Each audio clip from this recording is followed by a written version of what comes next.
Funding for Schaefer-Ellis is provided by Squarespace, the sponsor of today's video. 2023 was the year that no Sonic movie content came out. Boo! Instead, this year was only the best year for movies of the decade. What a ripoff! Usually, my top 15 movies for a year consists of every 8 out of 10 movie and above that I've seen. For example, last year my top 14 was all 8 out of 10s and higher, and Triangle of Sadness snuck aboard despite only being a 7. How pitiful. Just a reminder, a 7 out of 10 means the movie was good and I liked it. But this year, we got so many bangers that I actually left a couple 8 out of 10s off the top 15. So that's how you know this year had some good shit. Before we get to those, some honorable mentions. Asteroid City was good. I talked about it in the West ranking. I don't think it's one of Wes's best, but it was pretty neat and stuff. John Wick 4 had insane action as expected, but I felt like the stakes of the story weren't significantly raised compared to the last 2 movies. Not my favorite and way too long, but it was pretty good. They Cloned Tyrone is a fun sci-fi movie that came out the same weekend as Pikmin 4. Also Barbenheimer, but that's less important. Priscilla had an amazing central performance. Not the best screenplay or direction, but overall good and better than Elvis. Oh my god, so much better. TMNT Mutant Mayhem was a ton of fun. Basic story, but killer animation and a ton of great jokes. There was no reason for every character to make pop culture references though. Like the turtles I get, but when that guard called Splinter Ratatouille, I was like, come on man, give it a rest. The killer was cute. Feels weird to describe a David Fincher movie about a hitman as cute, but that's how it felt. And yes, I watched Theater Camp, you don't have to tell me about it. It was okay. I liked when Carl from Succession showed up. I wanted to watch The Zone of Interest, but it's not on any site I check. A movie theater site, that is. It's not playing at any physical site where movies are being shown. Maybe I've seen it by the time this video actually releases, but too bad I can't talk about it. And now, the super honorable mentions that I gave 8s to, but not high enough 8s to make the list. There's the Kaguya Love is War movie. Does that count, or is that just 4 episodes stapled together?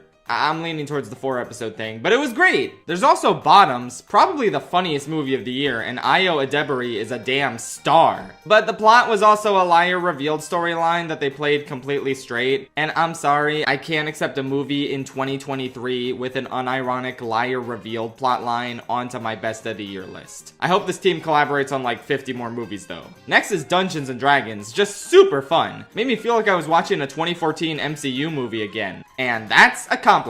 They mentioned Baldur's Gate, and I was like, yo, no way, that's the game I'm playing. That's an owlbear. That's a displacer beast. I know what that is. Speaking of turning into animals, I feel really bad, but the last movie I got that fell just short of the top 15 is Nimona. Obviously the best Blue Sky movie, it's not even close. Very fun, Nimona and Bao have great chemistry, strong emotional moments, it's good as heck. Sometimes the story gets kinda messy, and I wish the animation didn't look like a mobile game ad half the time. But I can excuse that, because it's a miracle this movie was salvaged from the garbage and finished at all. And hey, the animation still looks better than Wish. If you told me this was your favorite animated movie of the year, I wouldn't even question it. It has a ton of heart and charm, and I'm so glad it got released. Oh yeah, there is one more movie I wanted to mention. Hundreds of Beavers. One of the funniest and most creative films of the year. From the same team behind Lake Michigan Monster. Remember my video on that? Yeah, I was invited to catch this new movie at a film festival. And while I'd love to talk about it, I don't think it makes sense for a 2023 ranking since it hasn't been wide released yet. Plus, Letterboxd says it's from 2022, so it doubly wouldn't make sense to put here. Don't you worry though, I'll be making a full video on it once it's available to the public. Get hyped to see both that and the movie itself. Alright, now for the top 15. Let's go! Number 15. Past Lives is a simple yet tender and powerful story about what happens when you reconnect with someone who meant the world to you years ago. Even if you haven't gone through this exact scenario, I feel like it's hard not to identify with the emotions on display here. Just a quiet, remorseful, and beautiful experience with good performances and an engaging screenplay. Nora had the exact same laptop as me, so when I was watching this, it looked like my laptop was inside of my laptop. Laptopception. Truly terrifying. Separaya. Young's just 14. Killers of the Flower Moon is a devastating and horrific look at how easily a blind eye is turned to absolute evil for so long. Leo and De Niro are their usual amounts of really great, but it's Lily Gladstone who steals this movie with a compelling and heartbreaking performance. With that said, I personally wish the movie could have provided more of her perspective on matters. I didn't really understand what she saw in Ernest, and I feel like this movie could have been even more devastating if we saw her blindly trust Ernest more and more, even as her friends and family voiced their suspicions of him. I understand that Scorsese might not feel qualified to give that perspective, but maybe if he had collaborated with an Osage screenwriter, we could have gotten more of Molly's voice that felt rather underrepresented in this film as is. I don't think the film was too long, every scene felt like it should have been there, but I also feel like this story could have maybe suited a longer miniseries better. At 3 hours and 20 minutes, it still felt rather limited in terms of the story it could tell. It's a great film though. Brendan Fraser was really out of place though. Like, I'm sorry, there is not a single valid defense for this I've seen. Like, okay, his character is a slick, larger-than-life lawyer, fine. But there are no other characters like that in the movie, and inserting this character into 2 minutes of this film does not make tonal sense. Okay, I should really compliment this movie some more. Honestly, I think it had my favorite ending out of any movie this year. It recontextualizes everything you just saw, and it's lingered in my mind for months now. Just incredible. Number 13. Anatomy of a Fall is a compelling courtroom drama where this lady is put on trial for pushing her husband out a window.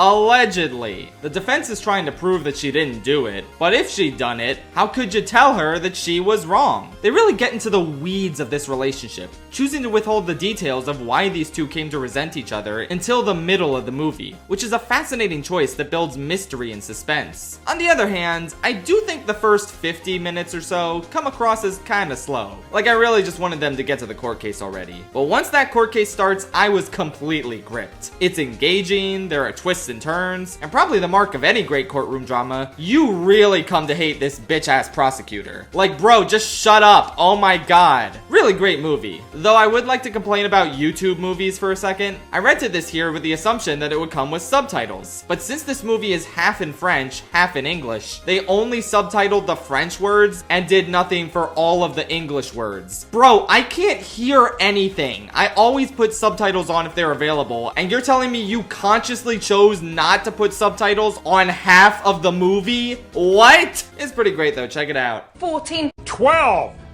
14. So I genuinely do not know shit about Godzilla. I have never seen a Godzilla film until this year with Minus One. So as a movie fan and not a Godzilla fan, this movie's awesome. If anything, I was more invested in the human drama and the main character's struggle to continue living after everything he went through. It was a fantastic and very well done storyline. The Godzilla stuff was great too though, obviously. I was really floored by that one sequence towards the middle in Ginza. You know, it gave me the same sense of dread and urgency as I felt when trying to find the Ginza line in Persona 5. I think the movie so thoroughly anchoring you in the lives of these human characters really made the impact of this dumbass big lizard showing up and completely uprooting people's lives a lot more impactful. Once again, remember that I've never seen a Godzilla movie before, so maybe all the other movies do this too. I could just be talking out of my ass without knowing. I'm gonna make a wild guess that William is gonna claim this part when I send it to my editing Discord server, and he'll probably have stuff to add since he actually knows what Godzilla is. Yeah, the movie was great, I liked it. Take it away, William.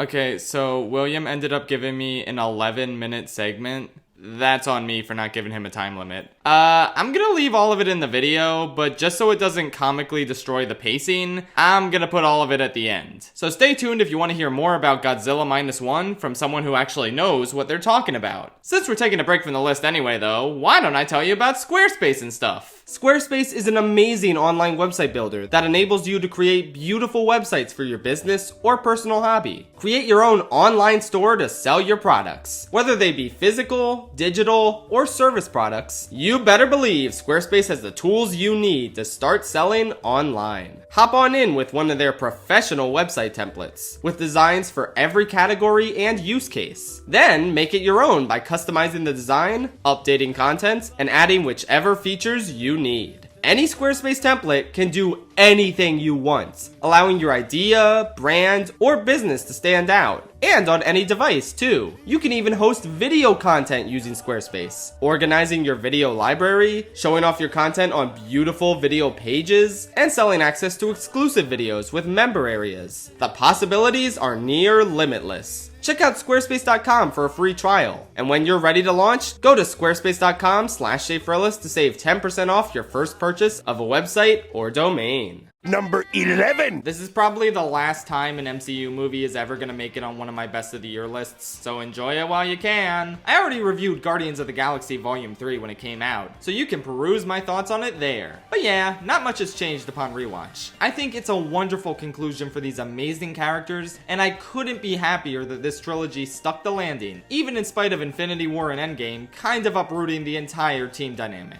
I still think the editing is a little messy, and the film is a little too long, but the second point isn't too big of a deal since this is the last time we're gonna see these characters, so more time with them isn't a terrible thing. Simply a wonderful epilogue to the MCU as a whole. And not only have I been unable to get "The Dog Days Are Over" out of my head since watching it, but I also can't stop thinking about that final shot of Rocket, happy and content. A sharp contrast to the final shot of the second film where he was crying, as well as a cathartic thing to see after witnessing his horrific backstory. He deserves to heal and live. They all do. I'm so happy that none of them died in this film in spite of all the teases, because it would have been so easy to kill someone off in the final Guardians film. But no, the last thing we're gonna see with these characters is them content with where they are. That's simply beautiful. Not much else to say. So my dad just does not like Yorgos Lanthimos movies at all. He once told me that The Lobster and Killing of a Sacred Deer are the two worst movies he's ever seen. I know for a fact this man has seen Ice Age 5. Maybe he was exaggerating, I don't know. The best thing I can say about Poor Things is that my dad is gonna hate it. It's the most Yorgos Lanthimos movie Yorgos Lanthimos has ever made. It's weird and idiosyncratic and often very uncomfortable, but in a way you just can't look away from. Emma Stone gives the most insane and committed performance of the entire year, embodying the physicality and mentality of Bella Baxter at every stage of her life so effortlessly. Mark Ruffalo has so much riz in this movie, until you get to know his character better anyway. I don't really buy into the claim that the MCU dampens actors' careers, but I think over a decade of him as Bruce Banner made me forget that he's an actor with insane range. He's so good in this. Why does his character look like Lalo Salamanca? It's terrifying. I love the meticulous cinematography, the contrast between the color and black and white scenes, the more high-tech interpretation of the Victorian era, the excellent score and witty script. It's just a great time. Probably a little too long and drawn out, but it wraps up in a satisfying way. I still think The Favorite is my favorite of Lanthimos' work, but this is a close second, while also being his most audacious and out there film. Excited to see more from him. Greeks stay winning, baby! Number 9. Dream Scenario is a movie where Nicolas Cage shows up in people's dreams randomly. At first, he's just kind of vibing, and it's kind of cool. But then he starts killing people in the dreams, and essentially he gets canceled because everyone's terrified of him, even though he hasn't done anything in real life. That's just a really creative concept, and I can't think of a single better actor to do it with. On top of the interesting story and central performance, I really love the way this film is edited. It's got such a nice rhythm to it. The way scenes and jokes are cut together adds tremendously to the film's energy. And I would have loved to see this get a Best Editing nomination if the Academy bothered to watch more than like 10 movies a year. Overall, a fantastic film. Though I do think it kind of flounders a bit in its epilogue, it genuinely feels like they didn't know how to end the movie. But apart from that, very interesting and well done. Michael Cera even plays a character that isn't an awkward weirdo for a change. Just a regular weirdo. Rye Lane is just a sweet as hell rom-com, which isn't a genre I'm super familiar with, but like, I'm pretty sure most of them are not this creatively filmed and staged. So many unique shots with this fisheye lens, so many gorgeous, stunning colors, and so many great and creative ways of actually telling the story. Like when the main girl is describing her breakup, it turns into a stage play, and the guy she's telling this to is just in the audience multiplied by 100. It's like that scene with all the Kangs, except good. I assume the Kang scene was bad. I'm not watching Quantumania ever, sorry. But yeah, Rye Lane is a movie just just so assured in its visual style and manner of presenting its scenes. And this is on top of some great, sweet, funny dialogue and strong chemistry between our two leads. Do you want to know the thing that sold me on watching this movie though? It's only 82 minutes. I love when movies are so assured in themselves that they can just get to the point and not pad out the runtime with less engaging fluff or subplots. This movie engaged me the whole way through, and while I would have loved more of it, it didn't feel like anything was missing. It perfectly nailed the feeling of this chance encounter leading to a wild and fun night together for these two great characters. One of the easiest recommendations of the whole year for me. Oppenheimer is another film I reviewed when it came out, and I'm gonna cover it even more in my upcoming Christopher Nolan ranking. So instead of talking about the film itself, I'd rather talk about how this, in my opinion, is the defining movie of the year. I mean, it kind of shares that status with Barbie. I don't think anything had as much cultural impact this year as Barbenheimer. But I also kind of feel like we all had fun with Barbie and then stopped discussing it too deeply after a few months. Can you tell that I recorded this video before the Oscar nominations came out? Meanwhile, there's just so much to unpack with Oppenheimer. So much to analyze about its structure and its themes and its editing. It's one of the meatiest and richest movies we've gotten in some time. And that's on top of how mind-boggling its financial success was. We all knew Barbie and the Mario movie were gonna be some of the biggest hits of the year. But damn, this is 3 hours of dudes talking in rooms, and people went in droves to go see it over and over again. I'm beyond thrilled that it connected with so many casual moviegoers, considering this is not the kind of movie that makes nearly $1 billion. Call it a symptom of the Barbenheimer craze, call it the sheer power of Christopher Nolan's brand, but I think this is a true indication that moviegoers want more out of their films. I'll also say that even though this isn't my favorite Best Picture nominee, I kind of think it deserves to win, even over the nominees I have ranked higher on this list. I like them better, but I have to admit that this is way more ambitious, more powerful, more intelligent. I still think that it's a bit too long and some aspects are kind of repetitive, which I'll go into more detail on in the Nolan ranking. But again, I feel like this was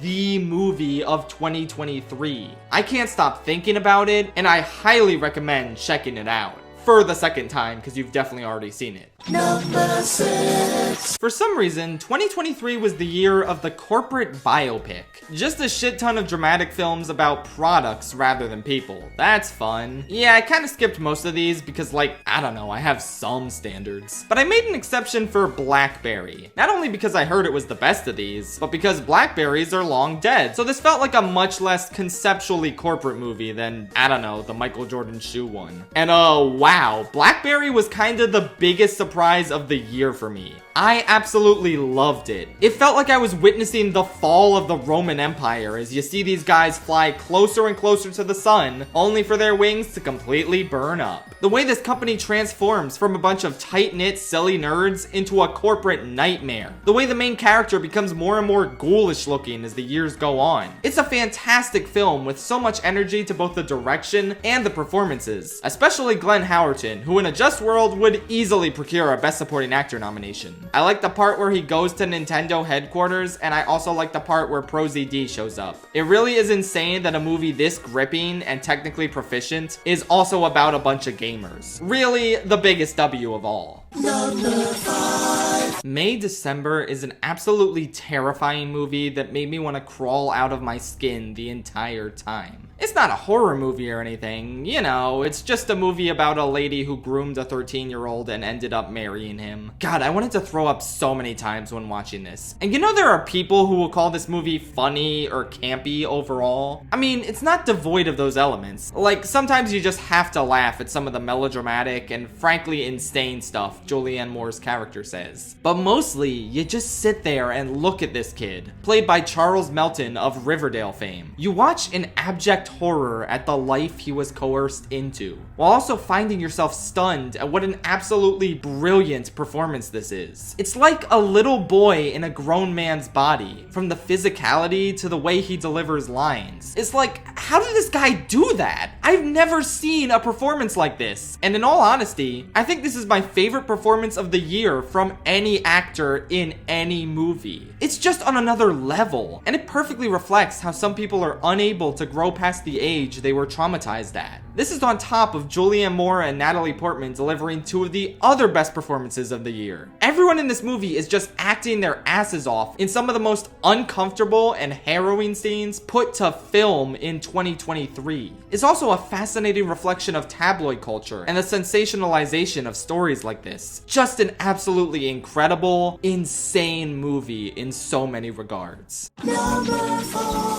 Sadly, Spider-Man Across the Spider-Verse did not come in 6th place, even though, as I said in my top 10 games ranking, that would have been a fun coincidence. It was just too damn good. Yeah, not much to say here really. I reviewed this already, and honestly, you know why this movie's amazing. I don't need to sell you on it, dumbass. I will say that in spite of the spectacular piece of art that it ended up being, they probably could have made it this good without Phil Lord's incessant micromanaging and the insane amount of crunch the animators went through. I really hope all these stories coming out about this movie's absurd production will prevent the third movie from turning into the same behind-the-scenes nightmare. Shout out to all the amazing animators who made this movie happen, and shout out to Phil Lord for being cringe. This actually isn't in the script, but did you guys know that in 2021 when Encanto and Mitchell's and the Machines were up for animated feature, I made a tweet that was like, boy, it sure is a shame that like the Mitchell's guys are so passionate and they're gonna lose to Encanto anyway. Phil Lord liked my tweet, and then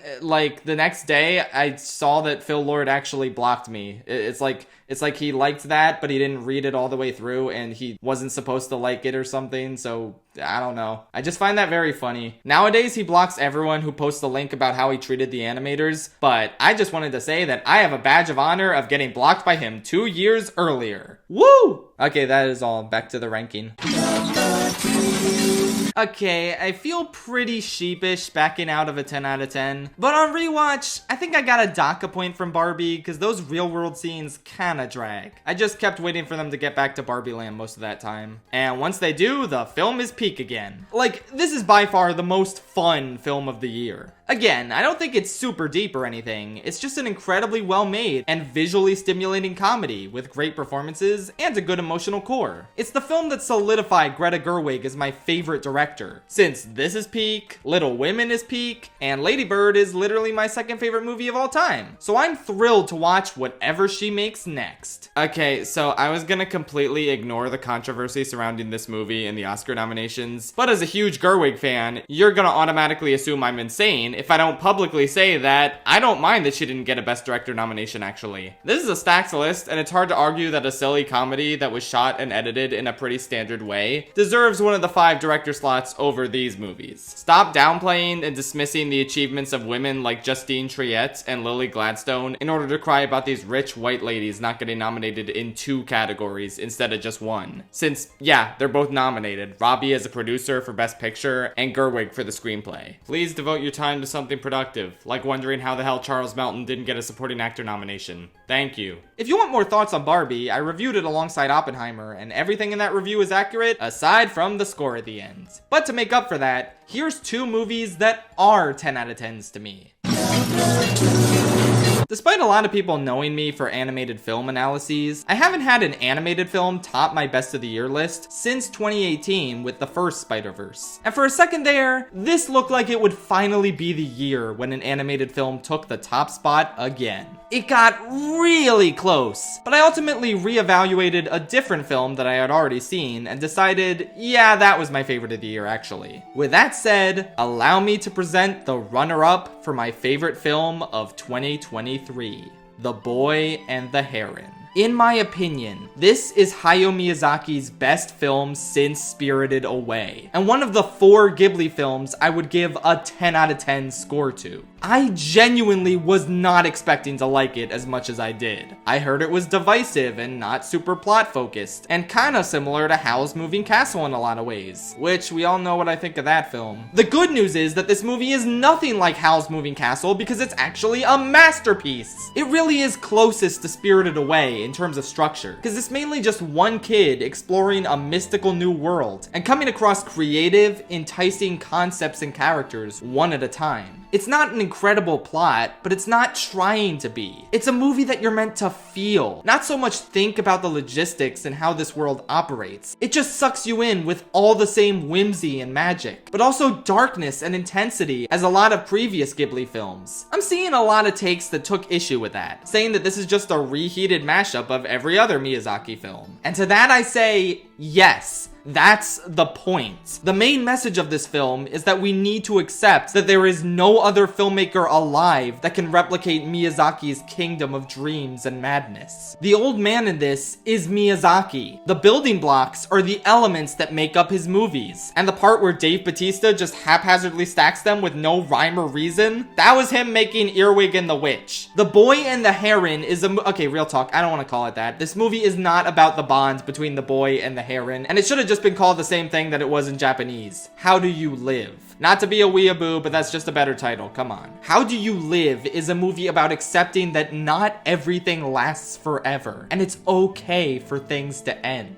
There is no true successor to the Ghibli brand. Miyazaki is irreplaceable, and promising new anime filmmakers do not need to be the next Miyazaki. We should all forge our own path in life, instead of enveloping ourselves in the past and trying to maintain a legacy for no other reason other than just to maintain it. This feels like a much more fitting swan song for one of the most visionary directors of all time than The Wind Rises did. And even then, Miyazaki apparently has at least one more film in him. But whatever it is, I just don't think it can top this one. This is the second best thing he's ever made, in my opinion. Striking a balance between something ethereal, funny, devastating, and just so filled with wonder. There's never a dull moment. The movie always has something new up its sleeve, brought to life with stunning, colorful animation and an impeccable score. But it's also mature and tragic. You really sit with Mahito's grief and get invested in it. You understand why he's not the most expressive Ghibli protagonist. That just makes those rare moments where he smiles or gets taken in by the beauty of this world all the sweeter. The heron was not what I expected this character to be at all. But man, he's a delightful addition to the film. And of course, I'm legally required to mention that Robert Pattinson absolutely killed it in the dub.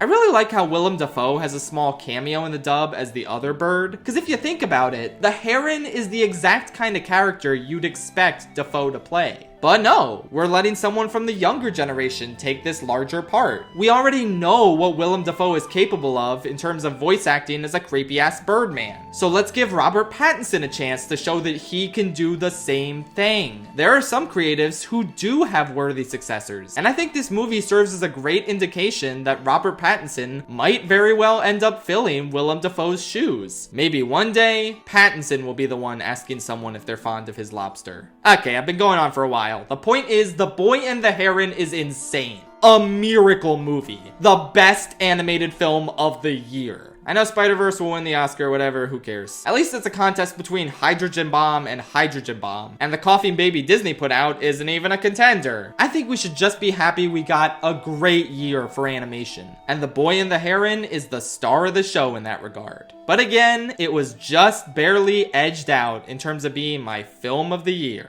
Bye.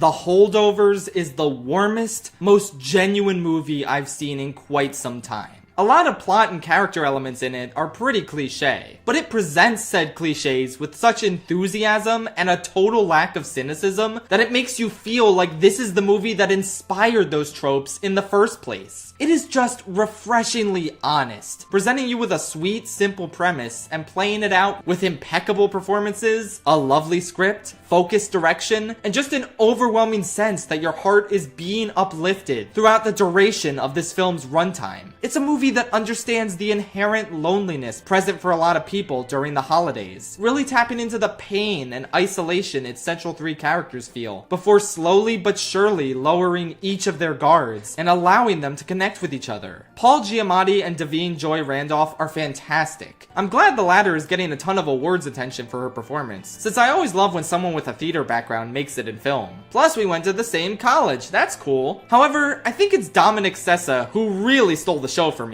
This is just some random ass kid who never acted in a movie before. Hell, he only auditioned because they were shooting the movie at his school. And he just nailed it. every aspect of his performance was fantastic. Just so devastating and heartfelt and real. I really can't wait to see what he does next. It's a little hard to put into words what else I adore about the movie, because it is so simple in terms of its premise. On paper, it doesn't seem like an obvious contender for my favorite film of a year this strong movie-wise. I just don't know what to tell you. Sometimes you just get completely won over by a film that wears its heart on its sleeve. One that has zero pretension, zero inauthenticity, zero real issues I had, in all honesty. On my initial viewing, I loved it, but knocked some points off for the cliches and the general predictability. But now, I think that's part of its charm. On rewatch, I was completely won over by it and decided, yeah, I think I'm gonna have to name The Holdovers as my favorite film of 2023.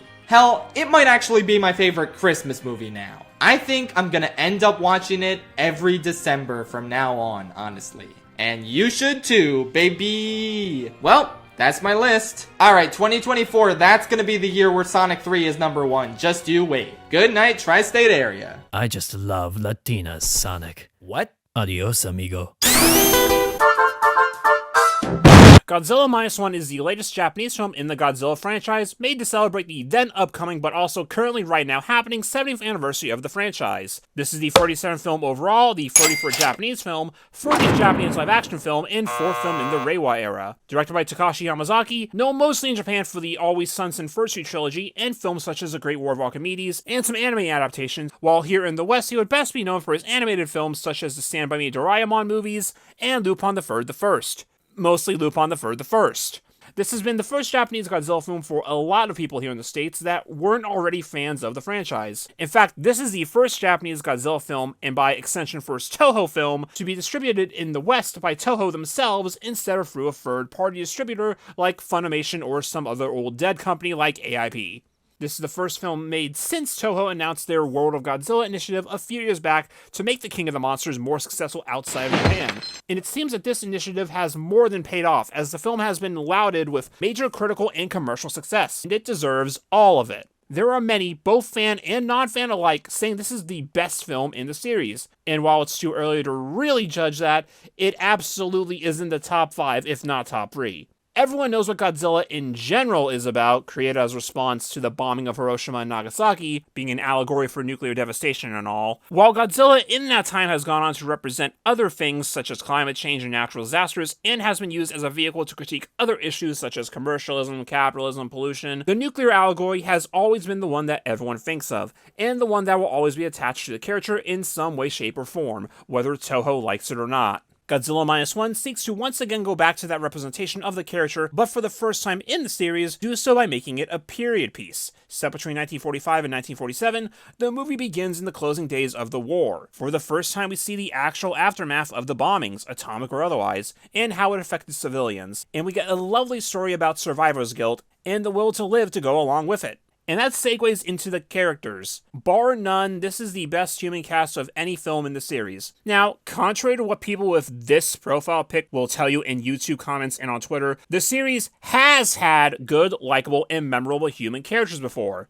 Everyone loves Corn Guy and Egg Dude. Those commenters just don't actually know that because they've only seen 2 of the movies ever, and one of them was GVK. Tap or no tap. But Minus One beats out basically all of them, and that includes 1954. I know, heresy. And part of that goes back to that segue from earlier. In previous films, the main cast were typically those in positions of power. Politicians, military personnel, government scientists. The most blue-collar Joes here are usually like journalists. Here, while Shikishima and most of the others with him are veterans from the war, when the time for action comes, it is established that they are civilians. Neither the US or Japanese government are offering any help to stop this threat. These are just regular people who now have to beat impossible odds to save what's left of their way of life. The first we see of Tokyo in this film is pure rubble. They haven't even begun to rebuild after the air raids killed so many people. And we follow over the next year as Shikishima and his new accidental family of Noriko, Akiko, and a neighbor Sumiko have to find some sort of normalcy and keep going.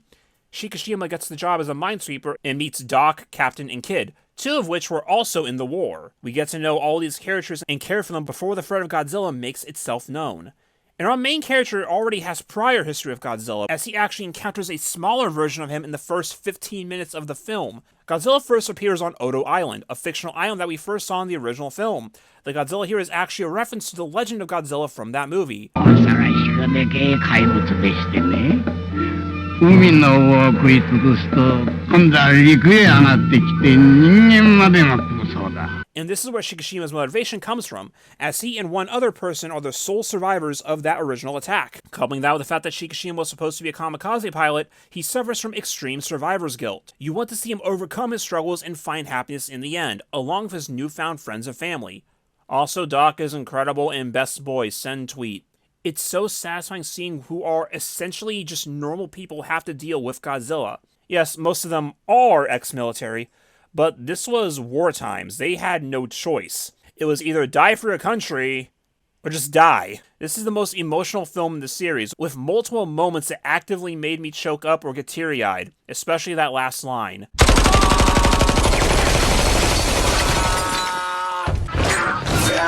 Helping this is the score. Something non-fans might not be aware of is that one of the most beloved aspects of the series to fans is its music. Godzilla has a long history of incredible and memorable themes. The scores are very melodic, intense, and upbeat, with genres ranging from marches to electronic and even some rock. The score in this movie, however, is very, very different, going for a much more atmospheric score, and yet it stands alongside some of the best in the series. Naoki Sato nailed the tone of the movie, capturing both the ever-present dread and the undercurrent of hope throughout the entire film. There are two songs that best demonstrate this, the first being the new theme for Godzilla himself in this film. It can be heard in several tracks, but the track Divine is the one I'll spotlight here. The theme is dark and overwhelming, and it perfectly encapsulates the colossal threat that he poses in this film. The heavy brass coupled with the human choir and strings give the feeling that this is a godlike beast that you stand a very little chance of beating. And on the flip side, we have the theme that plays for the human cast while they're preparing for the final battle. It plays in several tracks in the second half of the movie. I'll list resolution here. It gives a sense that this is such a dire situation, and the odds are stacked so against them that it's near impossible for them to overcome him, and yet, despite this, the song is so hopeful throughout that even against these odds, the plan will work. It has to work. The music in the movie is so great and will be a score to keep in conversation with some of the best in the series, up there with Ifukubi's best.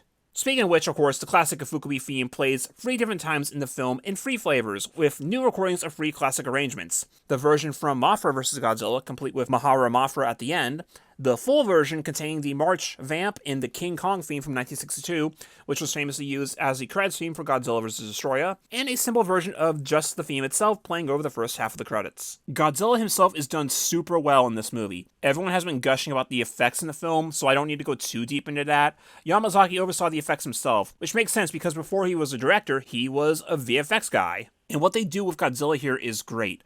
Most notably the scenes in the ocean. Due to the nature of suitmation in early CG, water scenes in previous films were much harder to do.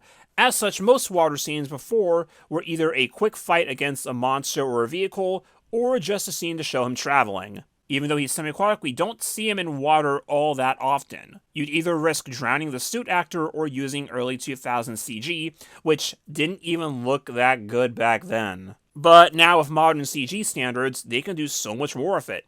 And these scenes are the highlights of the film. Of course, there's the atomic breath scenes. In this film, the breath actually functions the same way the actual atomic bombs did, resulting in a full-on implosion and mushroom cloud. This has technically happened before in GMK, but that was for one shot for thematic purposes, and every other shot in that movie, it's still just a laser. Having the atomic breath actively represent a literal aspect of the bomb brings it back to the original film, in that the initial air spray version of the atomic breath was meant to be a way to visualize the spread of radiation, which in real life is invisible. Then we have Godzilla's design in the film. While at a glance, it's not too different from other past designs, many citing it as a fusion of the legendary Godzilla and the Heisei Godzilla. When you look closer, there's a lot more to him. As in, those aren't scales, those are scars. Once again, we're bringing it back to the themes of the original film by having his scales and skin look more like haloid scars and radiation sickness instead of more standard reptilian scales like in later films. One very cool thing to note about Godzilla here is his calling card. Whenever Godzilla is near, he brings up deep-sea fish with him. We see an ocean of dead and mangled fish rise up around our heroes whenever Godzilla is about to appear, literally declaring death by bringing death with him. Not only is this extremely ominous, it's also great foreshadowing to the method in which the main cast will attempt to defeat him later. The way Godzilla moves in this film is also reminiscent of classic Suitmation, just looking straight ahead and marching on. In action scenes, sure, he's much more realistic and active, but during the Ginza attack, everything he's doing, save for the dorsal plates, could be replicated with a classic suit. So all in all, we get a Godzilla who feels classic, yet modern, showing us things we haven't seen before, but giving us more of what we want. They made Godzilla scary and foreboding again, that's an achievement. And what elevates all of this is the cinematography. And I'm gonna say it now, this is the best shot film in the series. In a way, it's a good answer to what Shin Godzilla did in 2016. That film was a modern film done in a classic style and deliberately shot in a very cold, impersonal way, which works for the political drama that was trying to be, but Minus One, on the other hand, is a classic film done in a modern style. It feels very warm. The focus is on the characters, and whenever we get big sweeping landscape shots, it's to show the devastation of Japan after World War II and Godzilla, or to show the actual people there living their lives and coming together. There's no other film in the series that looks like this. I have to give a shout out to one sequence on Odo Island, where the camera follows mechanics around as they're under attack. It's great. Released in Japan in mid-January and in the States the last week of January for 1 week limited run, the film was reissued as Godzilla Minus One minus color, a black and white version of the movie. A fun way to rewatch the film. Some people will tell you that this is the best version of the movie with the black and white color adding to the dread and atmosphere. Others, however, will have issues with the lighting and feel that it makes some details harder to discern. I fall closer to that second camp, but there are scenes, particularly those with strong lighting like the atomic breath or anything out on open water, that just look great with it. If you watch the movie once and want to spice things up for a rewatch, it's a fun alternate way to watch it, assuming they actually release this version with the home release. With all that said, Minus One met all expectations from fans and received immense critical praise, something that doesn't get said a lot about this series. This thing has been breaking records since it came out in December and just became the first film in 70 years of this franchise to get nominated for an Oscar. I think that says enough there.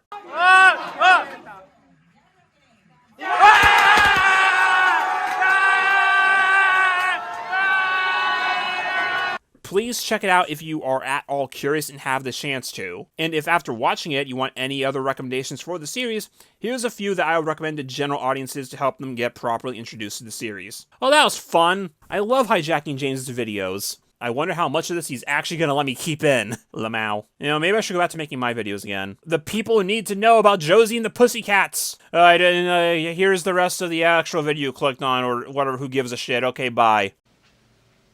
It's over.